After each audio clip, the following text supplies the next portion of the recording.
pissing on a bag of Quikrete. Hello everybody and welcome back to my channel. I hope you guys are having a really great day. So, I didn't even think I was going to be doing this unboxing this month because I was really wanting to wait for a couple more updates about the whole like Liveglam credit card fraud situation before I started getting back into unboxings of MorpheMe and KissMe. But I had a little update as of yesterday.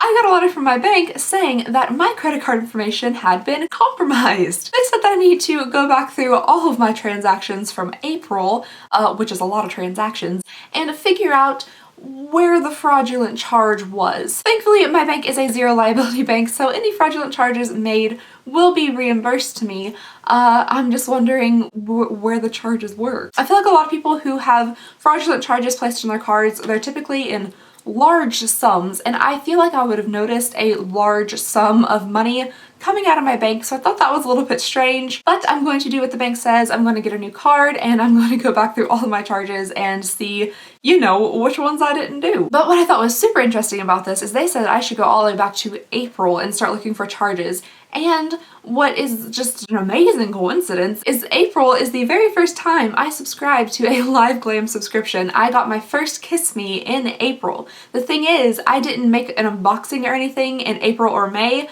I made my first unboxing in June, but I like talked about all three of those months, so I definitely subscribed to KissMe in April, and my bank is saying that, you know, the credit card fraud happened between April and now. Could that be a complete and total coincidence? Sure, of course it could. My card has been compromised a couple different times, and it could have been compromised anywhere, but I just thought it was very interesting that they told me to go all the way back to April, and that just happens to be the first time I subscribed to a Liveglam subscription. So anyway, I just wanted to give you guys a little update on that, and also ask you guys about your situations. If you had money taken from your bank without your knowledge, have you gotten it back? Has that been handled with your credit card company? Have you gotten everything in order? I want to make sure everybody's doing okay, because I did see a lot of people have the same kind of stories of like fraudulent charges on their account. Plus, I also wanted to let you guys know that Liveglam has been kind of giving updates about the situation. The last one they posted, I think, was December 27th. It is on their website. I will link you to that post down below. And basically it says that they are working with their forensic team and they know it's an issue. They're trying to get a hold of it. They're trying to get a handle on it, and they're doing the best they can, and they're super sorry. And I am really hoping that it isn't the company themselves like trying to scam their customers, because that's pretty terrible if it is. And I totally hope they get the entire situation worked out and everything will be okay. But that is totally up to the individual if they want to believe Liveglam and trust in what they're saying and trust them with their money from now on. If you're still like unsure about the whole situation and you want to keep your Liveglam subscriptions, you can also get a prepaid credit card that you just use like for subscriptions and that kind of thing, and that might be a good idea just in general for subscriptions. So yeah, that is all the little updates I had for you guys today, and I really hope nobody else's card has been compromised, and I really hope they are getting their stuff together. I'm gonna go ahead and start with MorpheMe here so you can look at some brushes. Oh, and by the way, both of these subscriptions I'll be talking about today are $19.99 a month. The Morphe subscription is just a brush subscription, and the KissMe subscription is simply a lip subscription. Alrighty, this month it looks like we only have 3 brushes in MorpheMe. Every single month it will come with between 3 to 8 brushes, and they're all supposed to add up to at least a $30 value. Alright, so I'm going to start off with this little guy here. This is the Morphe G42, and every time I do like a Morphe unboxing or talk about a Morphe brush, I feel like I'm calling out bingo numbers. Like I should have one of those little like things you spin like this and pull the balls out of. Morphe G42. Banco! It's bingo! Alrighty, so the bristles of this brush do feel pretty nice. They are very, very soft at the top, but pretty densely packed. I'm definitely seeing a couple little rogue hairs coming out of here that weren't trimmed off or something, but it's not exactly shedding. They're just kind of like jabbing out everywhere. It's not a very heavy brush. I can tell that this part down here is very hollow. It's not heavy at all. I like a little bit of weight to my brushes personally, but that is definitely like a personal preference. Next up we have the Morphe G39, and I'm guessing these are the gunmetal collection, that's why there's a G in the front. And the G39 is a deluxe foundation brush with duo fiber bristles to give you an airbrushed finish. I personally have never used a foundation brush like this before. It's not like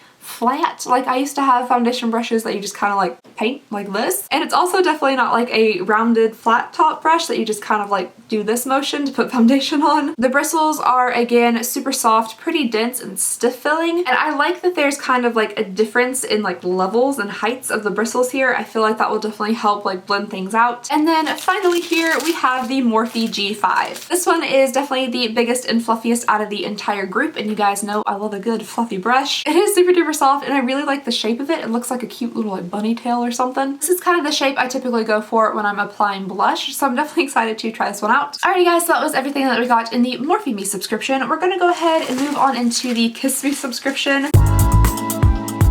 I gotta take off the liquid lipstick I'm currently wearing. I just got this in the BoxyCharm that I unboxed not too long ago, as in today, but I just changed my shirt to try to make it look like another day. Oh, I absolutely hate the smell of these makeup wipes. They smell awful. I'm pretty sure I got these in a subscription box. They're probably one of those items that like nobody was purchasing because they smell like death. Alrighty, so each month KissMe comes in one of these little like, what are these called? Sachets or something like that, of this like satiny material. And also each month you will be receiving 3 little liquid lipsticks here. They always come in the same kind of tube. Actually December's were a bit different, but standardly they look like this. They have kind of like a frosted plastic bottom and then a rose gold cap. These are like Liveglam brand liquid lipsticks, so they're not coming from like different places or anything. They're all like the KissMe Liveglam brand. So I'm seeing some real interesting colors in here. One of them in particular, I'm pretty sure this is a gray liquid lipstick. I've never tried on a gray liquid lipstick, so this should be very, very interesting.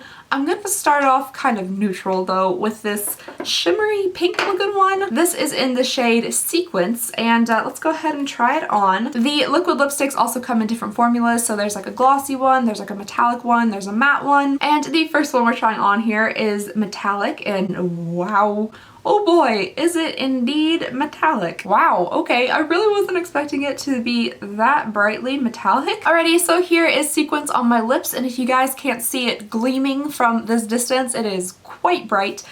It's very peachy, but it has like a golden reflect to it. It is pretty, it's just something that I wouldn't like gravitate towards. This is not what I would wake up in the morning and just slap on to go to work. But maybe for going to a certain event or like a fun date night or something, I don't know. I'm gonna go ahead and wipe it off though with this disgusting makeup wipe, and we'll try on the next. Alright, I was gonna save the gray for last here just because it's an interesting color, but we also have like an incredibly bright red, so I figured that the red will probably stain my lips. So I'm gonna go ahead and try on this gray. This is in the shade Midnight, and this is my very first experience with a gray lipstick. We'll see how it goes. Alright, so even before I put it on my lips, I can definitely see that there is a bit of like a brownish taupey undertone to it, so maybe it won't be so bad. Oh, that is different. It's a pretty thin formula and it is decently pigmented, especially for a gray. I do think it might need a little bit of spot treatment here and there though, because every now and then I'm seeing my lip color come through.